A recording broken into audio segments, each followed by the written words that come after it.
Programang ito ay rated SPG, striktong patnubay at gabay ng magulang ang kailangan.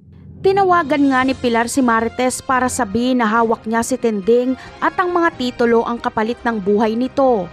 Galit na galit si Tanggol at sinabi niyang papatay niya si Olivia at Pilar kapag may mangyaring masama kay Tinding.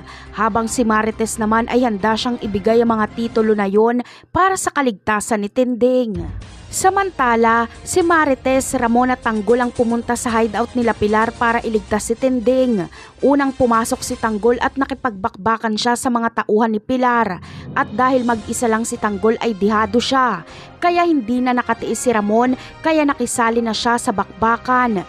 Tuso din pala itong si Pilar dahil magagaling ang kinuha niyang mga tauhan at napakarami pa nito. Kaya naman, nahuli si Ramon at Tanggol. Pareho silang sugatan at bugbog ang katawan. Hawak sila ng mga tauhan ni Pilar. At sa harap mismo ni Ramon ay sasaksakin si Tanggol. Kaya labis ang pagsigaw ni Ramon at sinabing siya na lang ang patayin at huwag ang kanyang anak. Ngunit sino kaya ang makakatulong kay Ramon at Tanggol para makaligtas sila? Walang iba kundi si Gustavo.